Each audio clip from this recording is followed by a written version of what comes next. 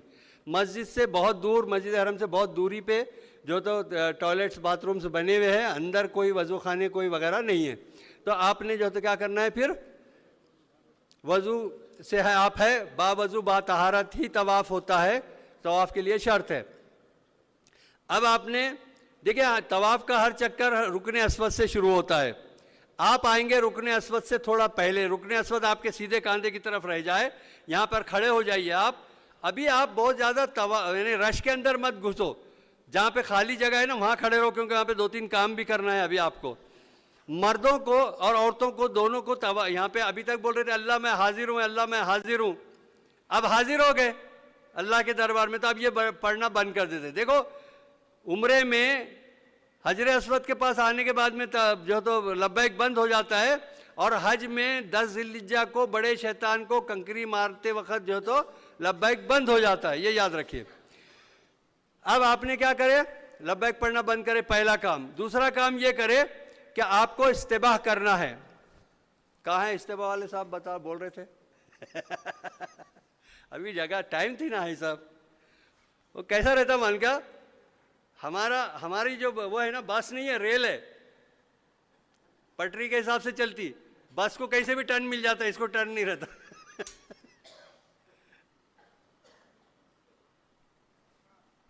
وہ ہمارے الحاج کریم الدین پٹیل صاحب اللہ ان کو غریب رحمت کرے بولتے تھے پٹا پکڑ کے چلنا کیوں صاحب تو بہرحال تو یہ آپ نے جو بڑا حصہ رکھے تھے نا ہم نے سیدھے ہاتھ کا، الٹے ہاتھ کا چھوٹا رکھے تھے، تو الٹے ہاتھ والا کاندھا ڈھکا ہوا رہے گا آپ کا، اور سیدھے ہاتھ والے کاندھے کے نیچے سے آپ اس طریقے سے یہ چادر کو نکالیں گے اور نکال کے الٹے کاندھے پہ ڈال دیں گے.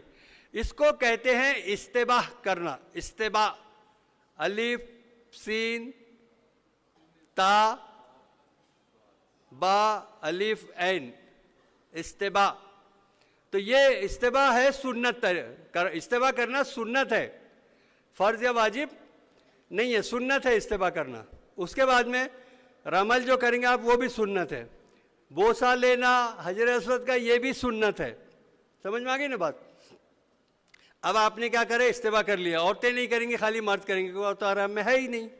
تو بہرحال تو اب آپ نے استباح کر لیے، اور استباح کرنے کے بعد میں پھر کیا کیجئے، آپ حجر اسود کے سامنے آ جائیے.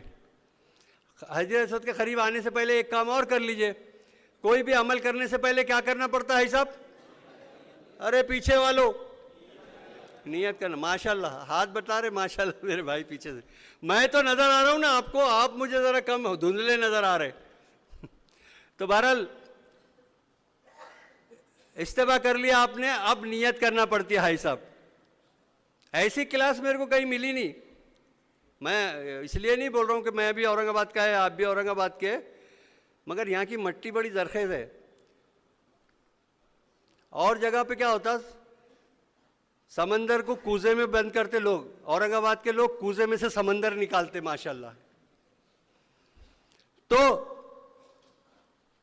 کیا کریں گے، نیت کریں گے. اب نیت کیا کرنا ہے بھائی صاحب، اللہم انی ارید الطواف بیتک الحرام سبعۃ اشواط للہ اللہ عز وجل. اگر عربی میں یاد ہے ٹھیک ہے، نہیں یاد ہے تو پھر اردو میں کریں گے. وہ لمبی تھی، میں نے اس لیے آپ کو نہیں پڑھنے لگایا، اردو میں پڑھنے لگا تھا میں آپ کو. سب مل کے پڑھیے. اے اللہ نیت کرتا ہوں میں تیرے اس گھر کے 7 چکروں میں طواف کی واسطے آپ کی خوشنودی کے. اے اللہ اس کو میرے لیے آسان فرما اور قبول فرما. نیت آپ نے کر لیا ہے صاحب. نیت کرنے کے بعد میں آپ آ جائیے حجر اسود والے کونے کے بالکل سامنے. حجر اسود آپ کے سامنے رہ جائے گا. دیکھیں یہ حجر اسود جو ہے نا یہ ایک چاندی کے حلقے میں تقریباً 2.5 فٹ کے خطر کے دائرے کے اندر جو تو چاندی کے حلقے میں ایک بڑا پتھر ہے اندر, اور بڑے پتھر کے اندر 8 چھوٹے چھوٹے پتھر جڑے ہوئے الگ الگ سائز کے. یہ ٹکڑے کیوں ہوا یہ تاریخ میں پڑھی ہے, میں نہیں بتاؤں گا.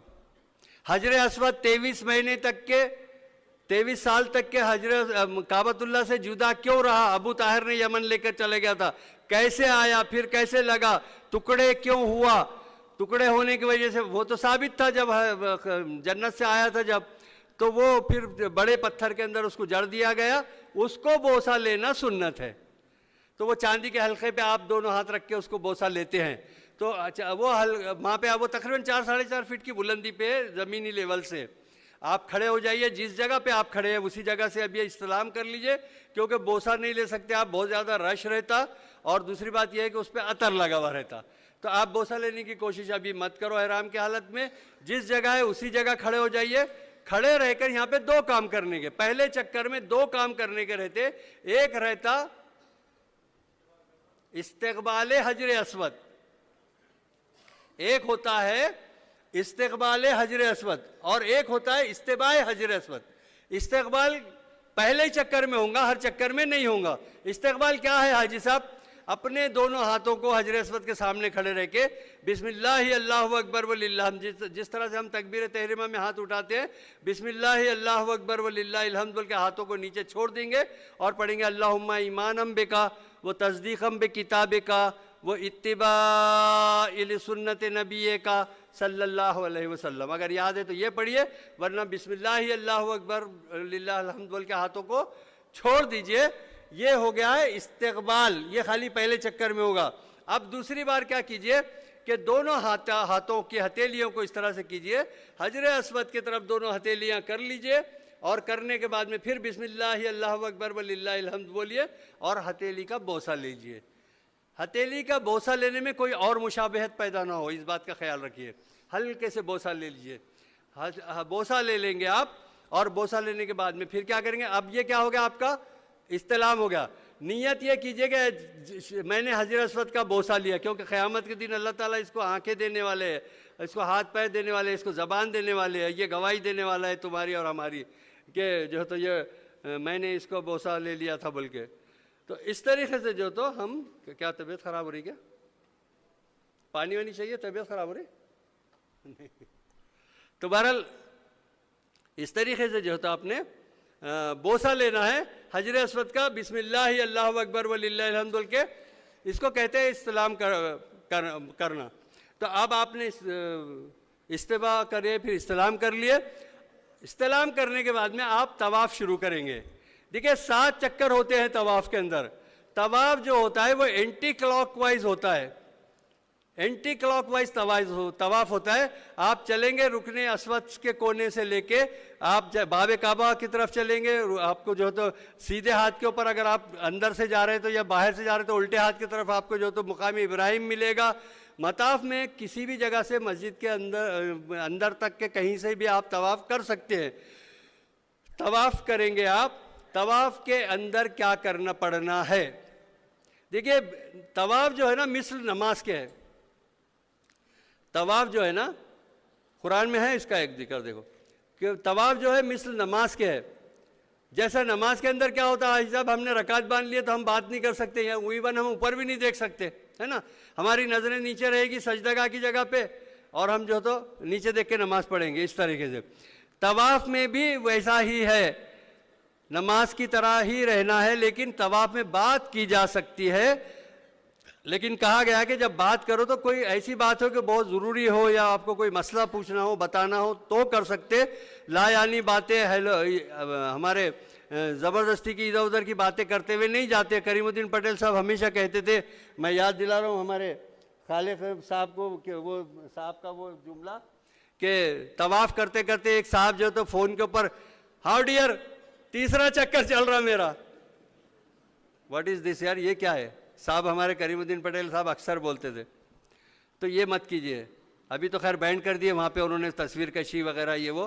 موبائل کا استعمال صرف ضرورت کے لیے کیجئے, باقی چیزوں کے لیے مت کیجئے. اللہ کی وہاں پہ ایک بات سمجھ لو, حرم میں کعبۃ اللہ کے اوپر 120 رحمتیں نازل ہوتے رہتی ہمیشہ مسلسل. بیت المعمور کے اوپر سے 60 ان کو ملتی جو طواف کرتے, 40 ان کو ملتی جو نماز ادا کرتے, اور 20 ایسے لوگوں کو مل رہے جو کچھ نہیں کر رہے, کعبۃ اللہ کو محبت بھری نظر سے دیکھ لے رہے. سمجھ میں آ گئی نا؟ اور ایک بات, حرم کی نیکی کتنی ہے بھائی صاحب؟ 1 لاکھ ہے نا. گناہ پہ پکڑ کتنی ہے وہاں پہ؟ سزا بھی اتنی ہی ہوگی. ہم خوش فہمی میں رہتے کہ 1 لاکھ, یار میں نے تو کتنی نمازیں پڑھ لیا 40 دن کے اندر, 30 دن کے اندر, کتنے ہو گئے ہوں گے. لیکن کیونکہ وہ حرم مکہ ہے, اللہ کا گھر ہے, اور اللہ کا جلال,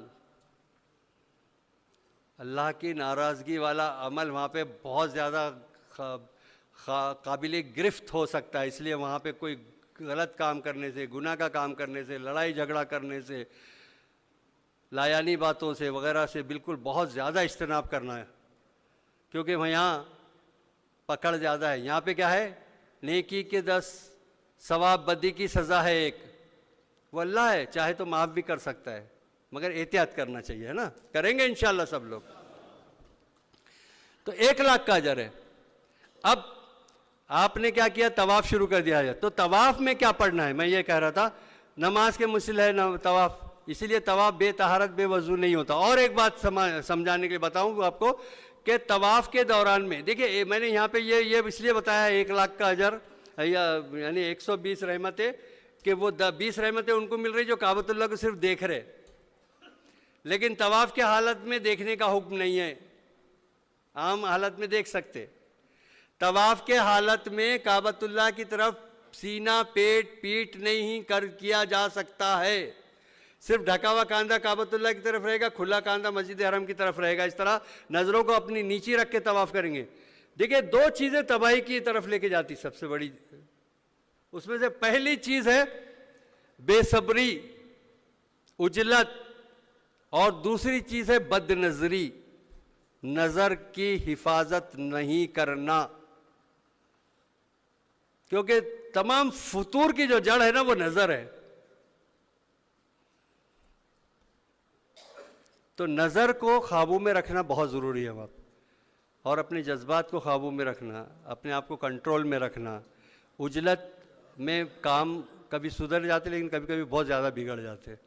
پورے اس کے ساتھ میں جو ہے تو وہاں پہ عمل کرنے کی کوشش کرنا. بہرحال تو اس طریقے سے آپ نے کیا کیا؟ طواف شروع کیے. تو سینہ پیٹ آپ کا نہیں کر سکتے آپ کعبۃ اللہ کی طرف, گو کہ کعبۃ اللہ کو دیکھنے پہ 20 نیکی یعنی ملتی ہے. دوران طواف اجازت نہیں ہے, اس بات کا خیال رکھیں گے. اپنی نظروں کو نیچے رکھ کے طواف کریں گے. طواف میں کیا پڑھنا ہے حاجی صاحب؟ قرآن پڑھنے سے افضل دعا کرنا ہے. قرآن پڑھنے سے افضل طواف میں دعا کرنا ہے. مگر دیکھو میں آپ کو ایک واقعہ بات بتاتا ہوں کہ جب حضرت آدم علیہ السلام نے کعبۃ اللہ کی تعمیر فرمائی اور جب حج کیا نا, اس کا طواف کیا نا, تو فرشتے آسمان سے آئے مبارکباد دینے کے بعد. دنیا میں لوگ تو تھے ہی نہیں, کون مبارکباد دیں گا؟ تو فرشتے آئے آسمان سے آدم علیہ السلام کو, ان کے ساتھ رہے ہوئے تھے نا, وہ وہاں پہ ساتھ گزارے ہوئے تھے دن, دوستیاں ہوں گی ظاہری بات ہے. تو آئے وہاں پہ دینے کے لیے مبارکباد اللہ کی طرف سے. کہا کہ مبارک ہو تم کو, تو تمہارا عمرہ قبول کیا اللہ تعالیٰ نے, تم نے عمرہ کیا ماشاءاللہ. اور یہ جو تم نے عمرہ کیے نا, یہ جو طواف کیے نا تم نے, یہ ہم آج سے 5000 سال پہلے سے اس کا طواف کرتے چلے آ رہے ہیں. جیسے یہ بولے نا, انسانی فطرت دیکھو, ہمارے باپ آدم علیہ السلام سے ہی ہماری جو ہے تو تعلیم تعلم کی جو ہے تو مزاج بنا ہوا تھا. فوراً پوچھ لیا فرشتوں نے, جیسے ہی کہا کہ ہم 5000 سال پہلے سے اس کا طواف کر رہے, فوراً پوچھ لیا, ارے طواف کے دوران میں آپ لوگ پڑھتے کیا ہو؟ سیکھنا سکھانا ہمارے باپ کی طرف سے آ رہا. طواف کے دوران میں پڑھتے کیا ہو؟ کہا کہ ہم یہ پڑھتے ہیں سبحان اللہ والحمد للہ ولا الہ الا اللہ واللہ اکبر ولا حول ولا قوت الا باللہ العلی العظیم. پتہ چل گیا. تو گویا طواف میں یہ بھی پڑھا جا سکتا ہے، پڑھ سکتے ہیں. اس کے علاوہ بھی آپ کوئی بھی دعا کر سکتے ہیں، اللہ تمام زبانوں کو جانتا ہے. ایک بات یہ ہے کہ بہت سارے لوگ ایسی کتاب، ایسی چھوٹی سی جو ہے تو بکلیٹ بناتے ہیں، اس میں 7 چکروں کی 7 دعائیں رہتی. کسی بھی حدیث سے یہ ثابت نہیں ہے. یہ الگ بات ہے کہ بزرگوں نے ایسی دعائیں جو اس حساب سے ہو ان کو ایک جگہ جمع کیا ہے، وہ کی جا سکتی ہے، کوئی حرج نہیں ہے کرنے میں. لیکن مجھے ایک بات بتائیے پیچھے والے لوگ کہ کیفیت کب پیدا ہوتی ہے؟ اگر آپ عربی کی کتاب یعنی کتاب کے اندر دیکھ کے اگر آپ کوئی چیز پڑھ رہے جو آپ کی زبان ہی نہیں ہے، جس زبان کے بارے میں آپ واقف ہی نہیں، آپ کو اس کے بارے میں معلومات نہیں ہے، اس کے معنی آپ نہیں جانتے، ایسی دعا جو ہے تو آپ اس کے اندر کتاب میں دیکھ کے پڑھ رہے، تو کیا کیفیت پیدا ہوگی؟ نہیں ہوتی نا کیفیت پیدا. کیفیت کب پیدا ہوتی ہے بھائی صاحب؟ جب ہم اپنی زبان کے اندر وہ بات کرتے یا دعا کرتے. کیونکہ دیکھیے دعا جو ہے نا وہ لفظوں کی، الفاظوں کی بندش کا نام نہیں ہے. الفاظوں کی بندش کا نام دعا نہیں ہے، دل کی کیفیت کا نام دعا ہے. دل سے جو بات نکلتی ہے اثر رکھتی ہے، پر نہیں طاقت پرواز مگر رکھتی ہے. تو جو دل سے نکلیں گی وہ اثر کریں گی. تو جو دل آپ کا چاہے، جو آپ مانگنا دعا کرنا چاہیں دعا کرتے ہوئے چلیے. ورنہ جو ہے تو سبحان اللہ والحمد للہ ولا الہ الا اللہ واللہ اکبر ولا حول ولا قوت الا باللہ العلی العظیم پڑھتے ہوئے چلیے. اور بھائی صاحب 3 چکر میں رمل کرنا سنت ہے. 3 چکروں کے اندر رمل کرنا سنت ہے، اور 4 چکروں میں رمل نہیں کرنا سنت ہے نا. اور ایک بات بتا دوں، طواف کے چکروں میں اکثر طواف کے چکر فرض ہے. طواف میں 4 چکر فرض ہے اور 3 واجب ہے، یہ یاد رکھیے. اکثر چکر فرض ہے. تو اب آپ نے کیا کرنا ہے؟ رمل کرنا ہے. رمل کہتے ہیں پہلوانوں والی چال چلنے کے واسطے. جیسی پہلوان چلتے ہیں نا ایسی، ذرا یہ سرکائیے. اچھا صاحب میرے ٹھوکر لگ جائیں گی. پہلوان جیسا چلتے نا ویسا جیسا چلنے کو رمل کہتے ہیں. میں بس تھوڑا سا کر کے بتا دیتا یہاں سے یہاں تک کہ اس طریقے سے.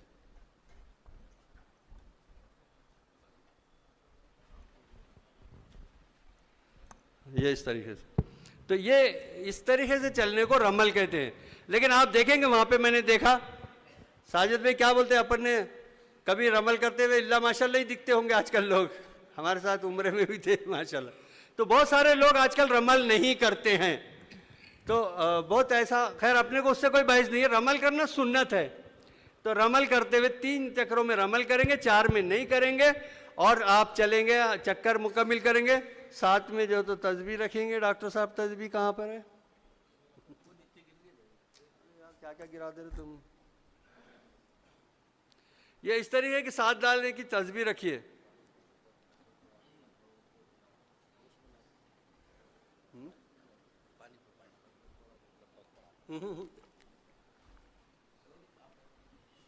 مت پڑھائیے. نہیں سنو میری بات،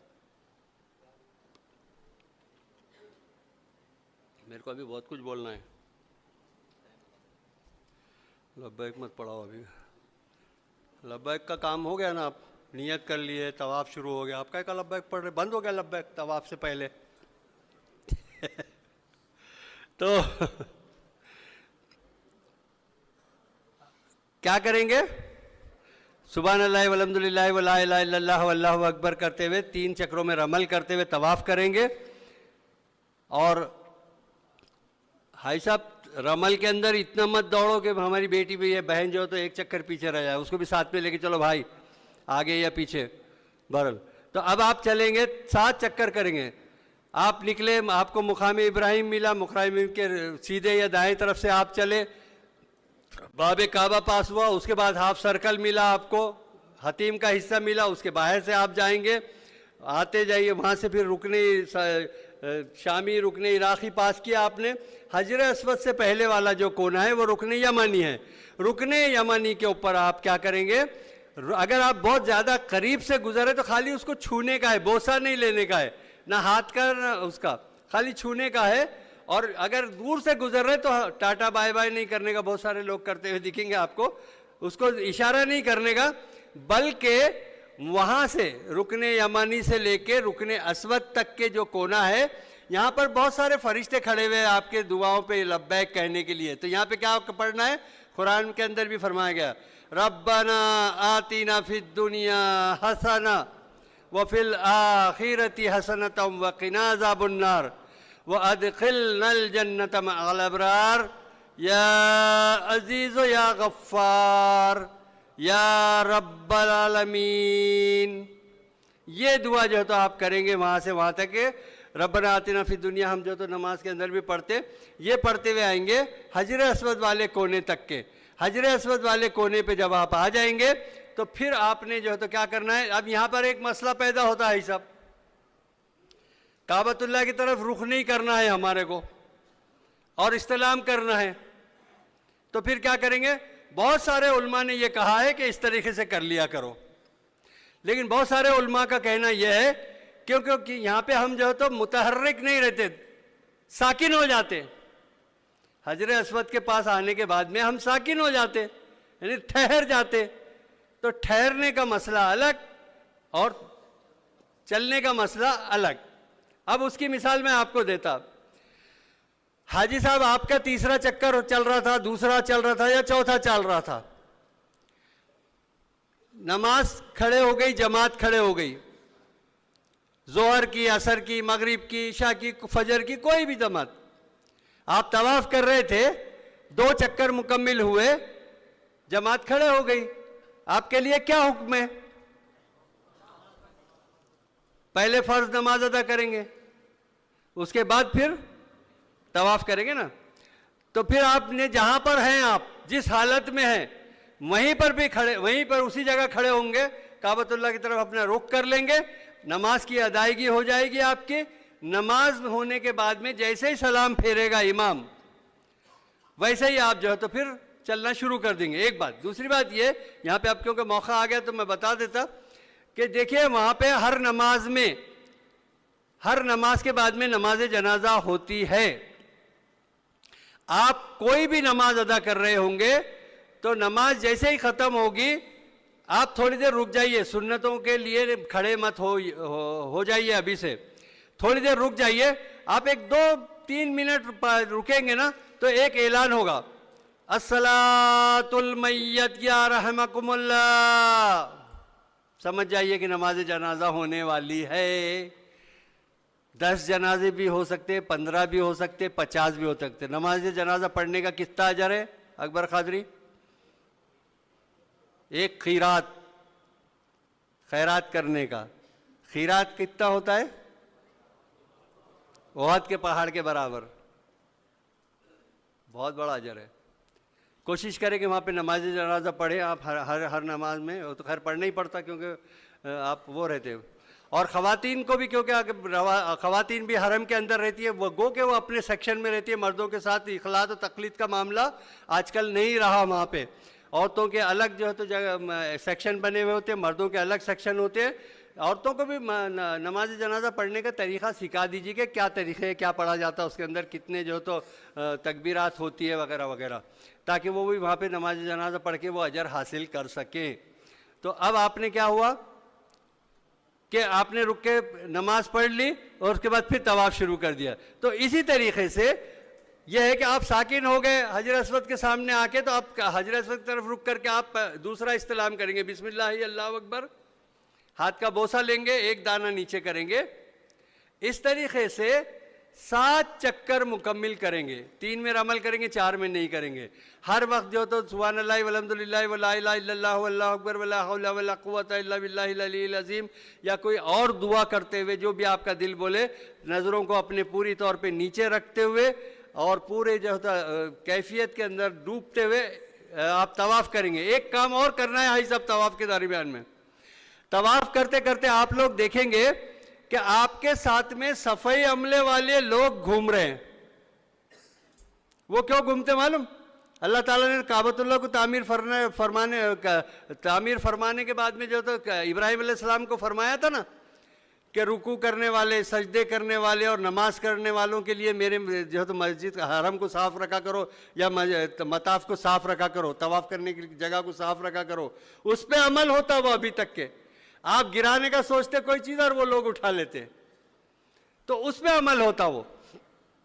تو ہم اس سے فائدہ یہ اٹھا سکتے بھائی صاحب کہ ہم نے کیا کیا تھا، نیت کی تھی نا، اور ہم کو معلوم تھا کیا کیا ممنوعات ہے، احرام کی پابندیاں کیا کیا ہے، لیکن تھوڑی بہت ہو جاتی. بہت سارے لوگ میرے سے سوال کرتے بھائی ہم ایسا جب منہ دھوتے اور ہاتھ پھیرتے داڑھی کے اوپر تو ہاتھ میں کچھ ایک آدھ دو چار بال آ جاتے.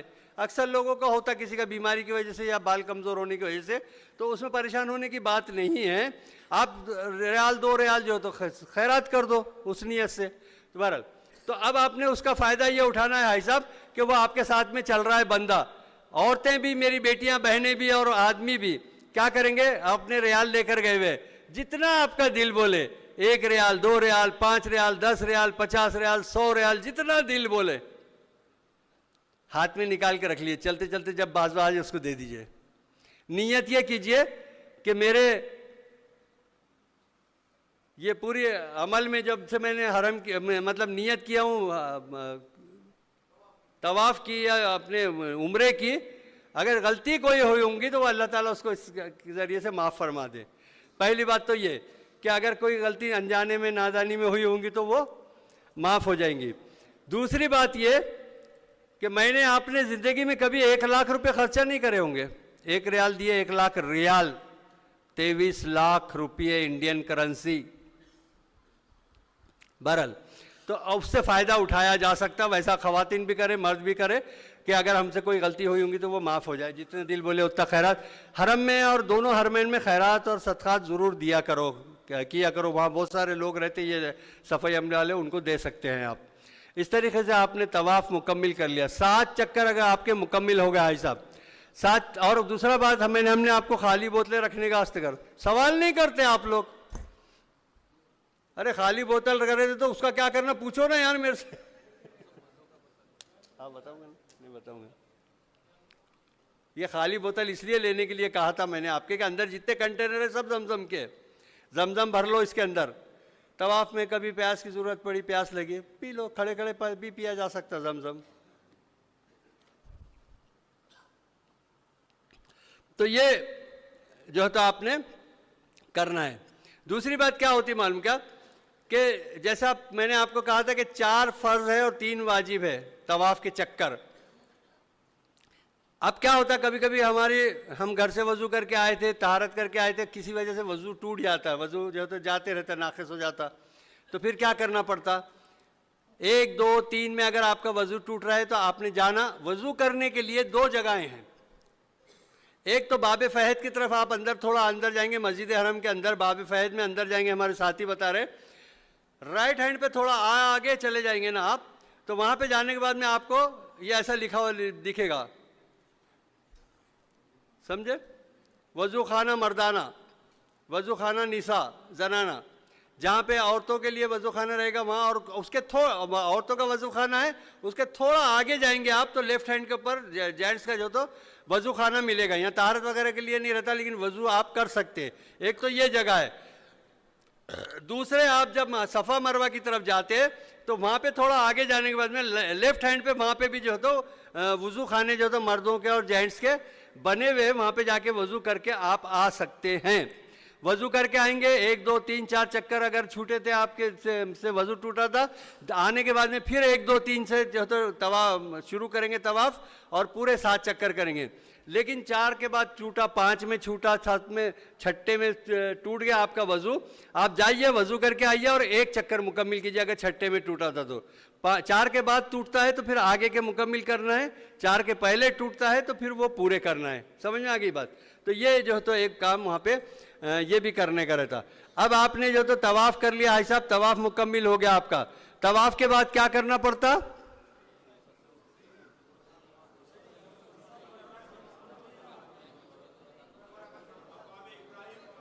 ماشاء اللہ ماشاء اللہ ماشاء اللہ ماشاء اللہ، ٹرینڈ ہے آپ. چلو اس کے بعد میں کیا کرنا پڑتا؟ 2 رکعت نماز واجب الطواف پڑھنا پڑتا ہے. یہ جو ہے نا طواف کی واجب ہے, عمرے کی واجب نہیں ہے, طواف کی واجب ہے. اور یہ کمپلسری ہے پڑھنا ہر طواف میں, چاہے آپ فرض طواف کر رہے ہیں, نفل طواف کر رہے ہیں, یا کوئی نظر کا طواف کر رہے ہیں, کوئی بھی طواف کر رہے ہوں گے آپ, تو اس کو کرنا ضروری ہے. لیکن اس کو کرنے سے پہلے کیا کرنا پڑے گا حاجی صاحب؟ کچھ کرنا پڑے گا. دیکھو ذرا میری طرف دیکھو. احرام کی چادر کو کاندھے کو ڈھانک لینا, اس لیے اس طریقے سے پڑھنا مکروہ ہے, تحریمی ہے نا. تو کاندھے کو ڈھانک لیجئے. مقام ابراہیم کے پیچھے کسی بھی جگہ پہ نماز پڑھی جا سکتی ہے, مسجد حرام میں کسی بھی جگہ نماز پڑھی جا سکتی ہے. بہت سارے لوگ مقام ابراہیم جو جالی دار خبہ ہے, یہ سنہری کلر کا, اس کو ہاتھ لگاتے, بوسہ دیتے, یہ کرتے, اس کا کوئی جواز نہیں ہے اور اس کی کہیں اجازت نہیں ہے. قرآن میں کیا فرما دیا گیا؟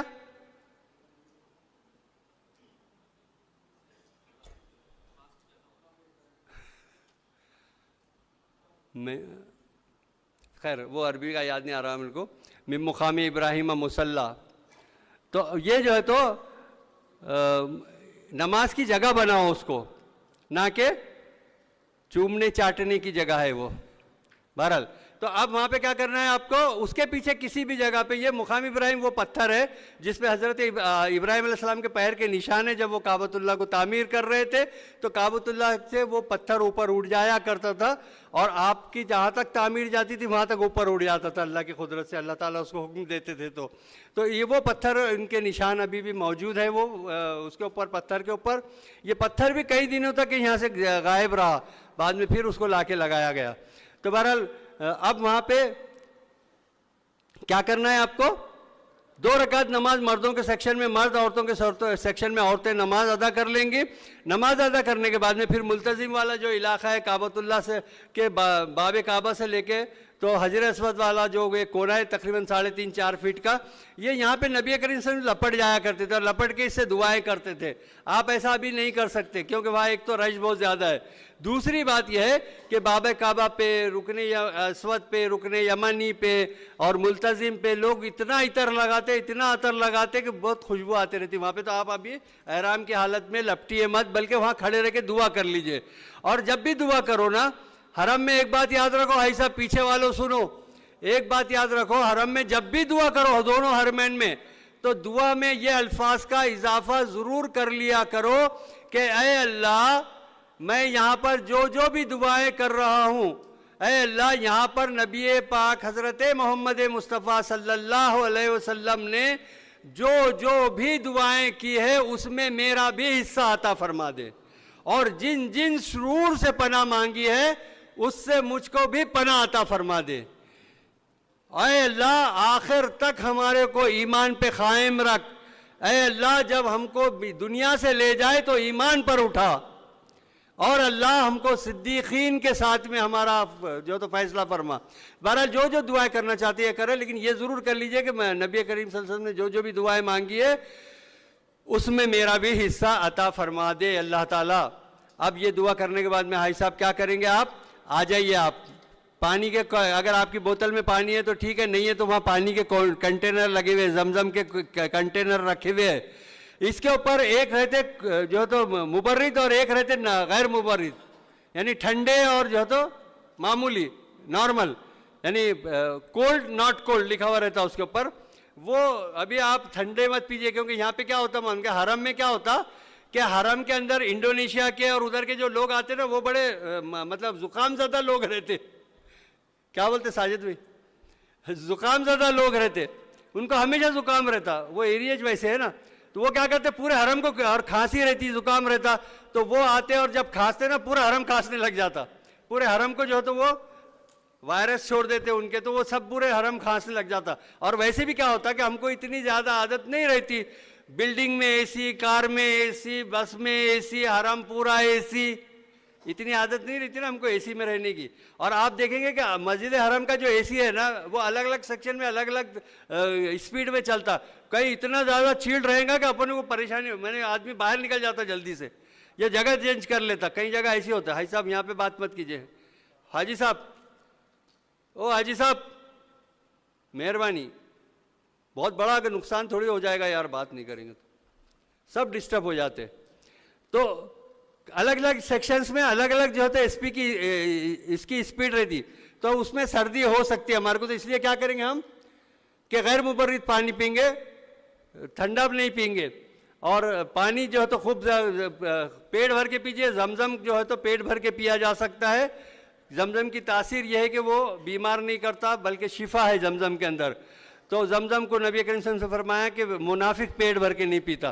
زمزم پینے کا وہی طریقہ ہے جو عام پانی پیتے ہیں. ہم سبحان اللہ بول کے بسم اللہ بول کے لب پہ لگاتے، سبحان اللہ بول کے ہٹا لیتے، الحمدللہ بول کے ہٹاتے، 3 سانس میں پیتے. زمزم بھی ایسی پئیں گے. پانی بیٹھ کے پینے کا حکم ہے. زمزم کھڑے ہو کر بھی پیا جا سکتا ہے. کھڑے ہو کر زمزم ہم پئیں گے. پانی پینے کے بعد میں ہم سقاہم ربہم شرابا طہورا یہ دعا کرتے.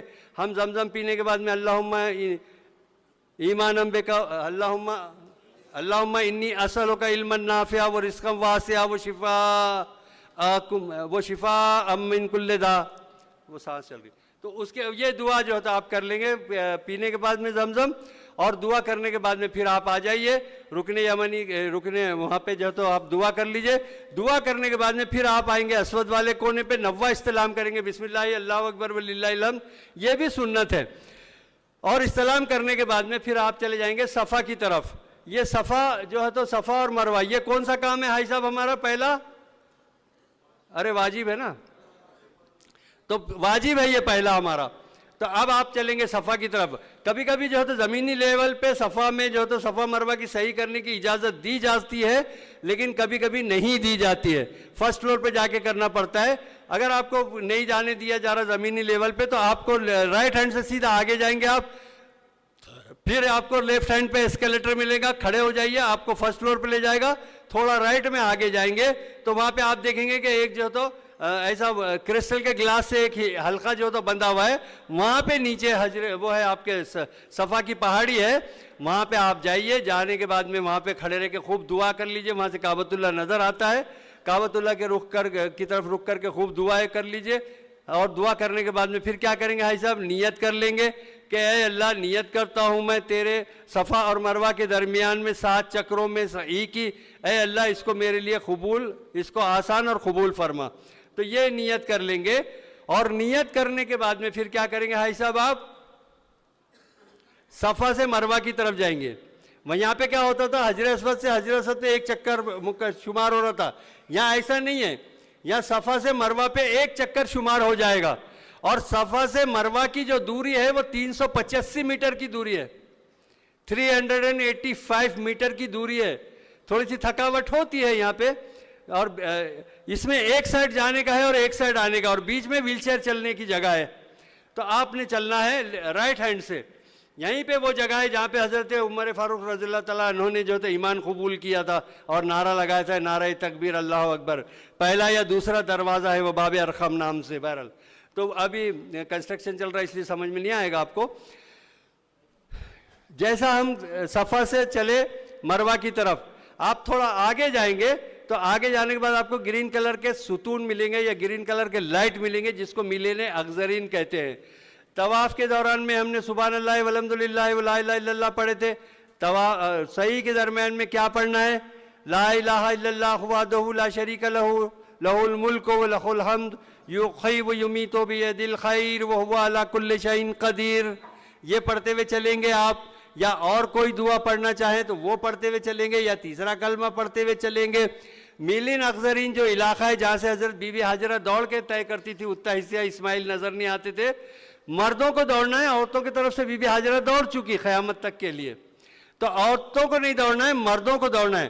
مرد اتنا مت دوڑے حاجی صاحب کہ میری بیٹی بہن 1 چکر پیچھے رہ جائے، اس کو بھی ساتھ میں لے لیجئے.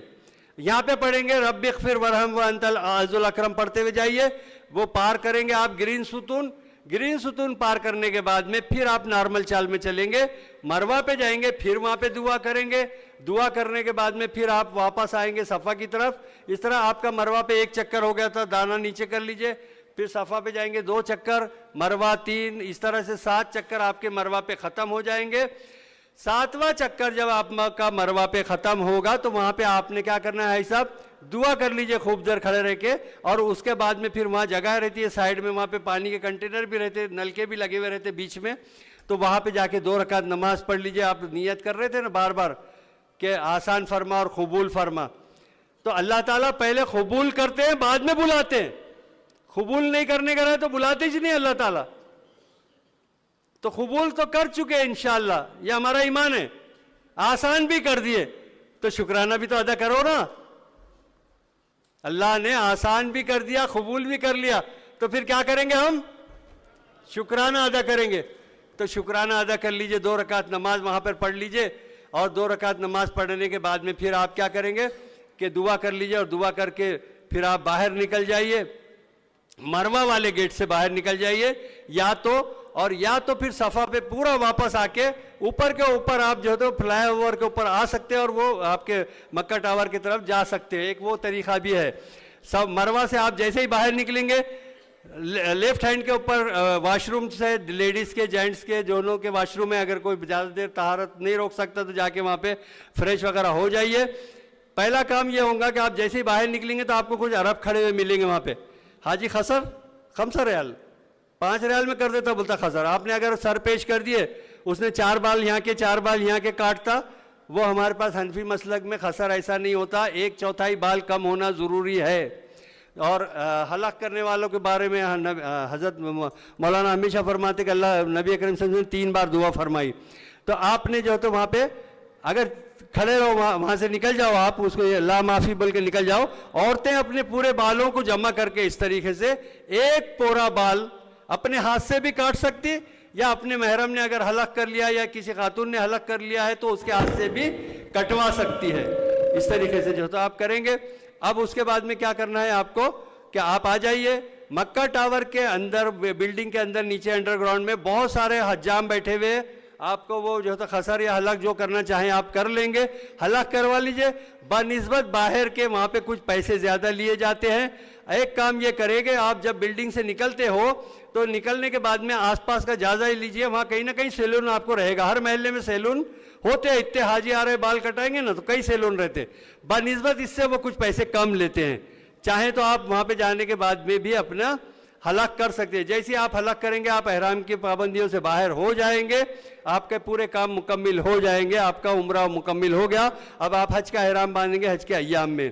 تو اس طریقے سے اور ایک کام یہ ہوتا ہے کہ اپنے ہاتھ سے بھی آپ حلق یا خسر کر سکتے ہیں اگر سر سلامت رہنے کی گارنٹی ہے تو. بہرحال اب آپ کو وہاں رہتے ہوئے تکبیر اولیٰ کے ساتھ میں نمازیں ادا کرنا ہے.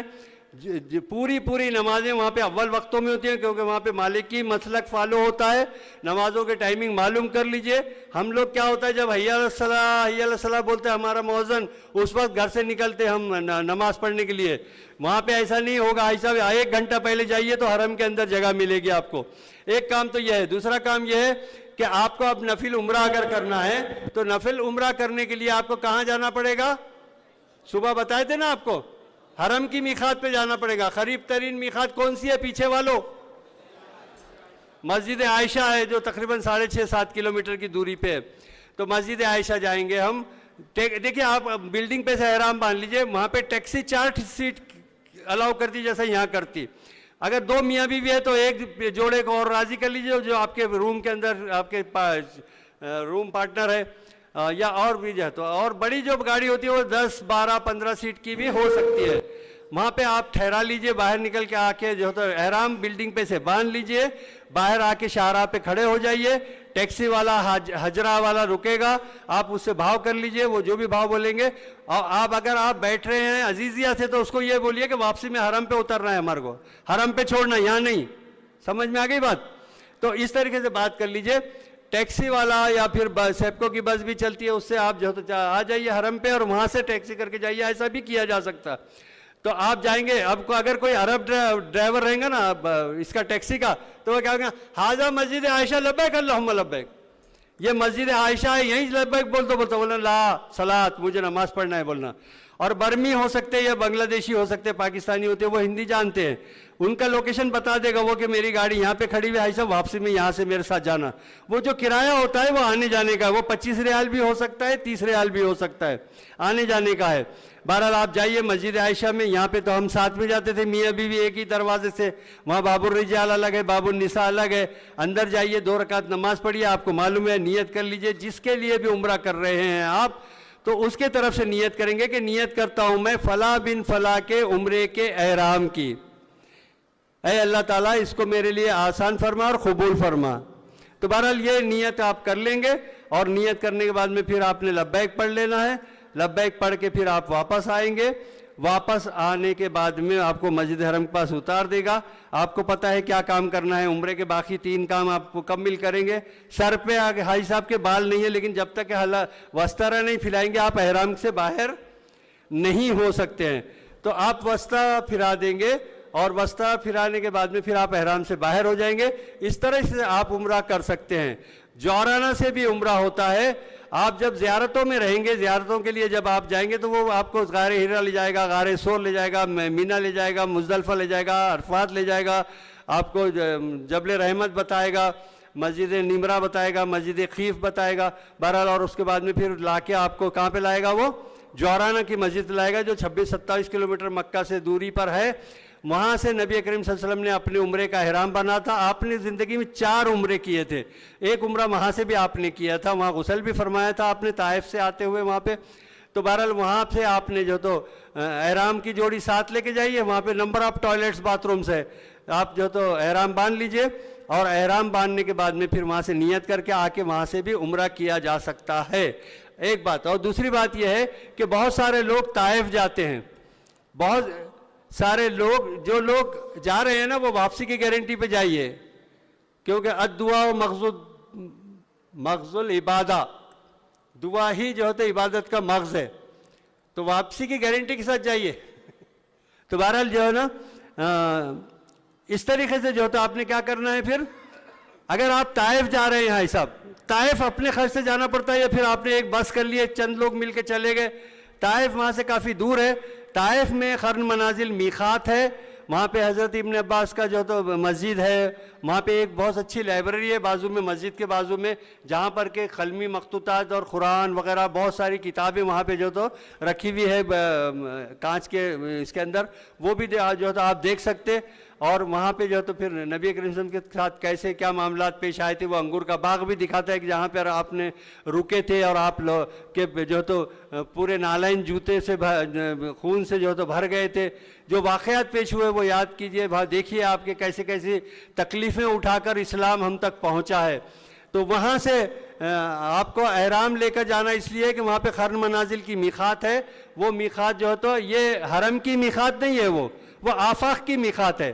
تو وہاں سے احرام باندھنا کمپلسری ہے. یہاں پر آپشنل تھا, اگر آپ سمجھو اس میں جا رہے جورانہ جا رہے تھے, یہاں آپشنل تھا, باندھو مت باندھو, آپ کو باندھنا ہے باندھیے, نہیں باندھنا ہے مت باندھیے, کیونکہ وہ حرم کی میقات ہے. لیکن یہ جو ہے تو باہر کی میقات ہے. آپ احرام یعنی حدود حرم سے باہر ہو گئے, اب اندر داخل ہو رہے تو احرام باندھ کر جائیں گے. تو قرن منازل میقات ہے وہاں پہ, اس لیے وہاں پہ احرام لے کے جائیے, اور احرام باندھ کے آ کے پھر اپنا عمرہ ادا کیجئے. اس طریقے سے جو تھا آپ کا سفر ہوگا. ڈاکٹر صاحب کیا اجازت دوں کہ آپ کو نہیں بولنے کا, مولانا کیا اجازت تھوڑے 5 منٹ آپ کی اجازت اگر ہو تو. اتنے بڑے استاذ الاساتذہ, ایسی شخصیت جو تو بیٹھے رہے اور ہم بولے تو بڑی, آپ آ کے کھڑے ہو تو پتہ چلے گا آپ کو کیا کیفیت رہتی. لیکن کیا ہوتا مان کا, کبھی کبھی جو خوف رہتا نا, ایک بات بڑی پیاری بول رہا ہوں آپ کو, دیکھو یاد رکھو کہ کبھی کبھی کیا ہوتا مان کا, جو خوف رہتا نا وہ محبت پہ غالب آ جاتا ہے, یا محبت جو ہوتی ہے نا وہ خوف پہ غالب آ جاتی ہے.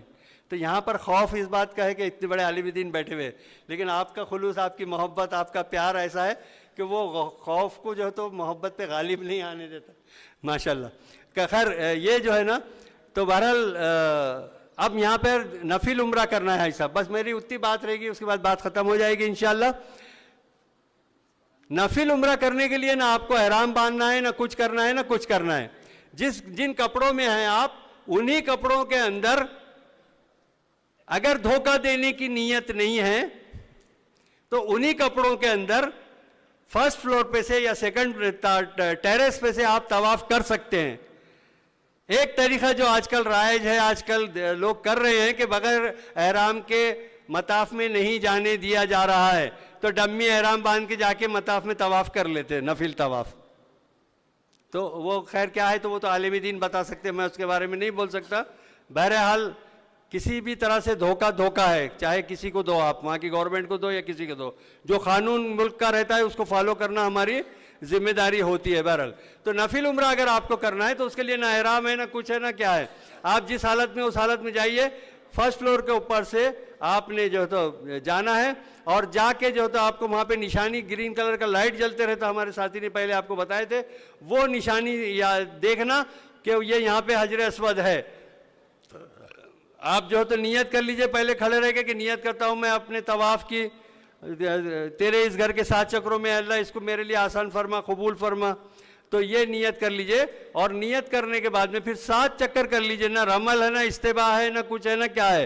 7 چکر ساتھ یہ کر لیے، سبحان اللہ والحمدللہ ولا الہ الا اللہ واللہ اکبر ولا حول ولا قوت الا باللہ العلی العظیم پڑھتے ہوئے یا اور کوئی دعا پڑھتے ہوئے کرتے جائیے.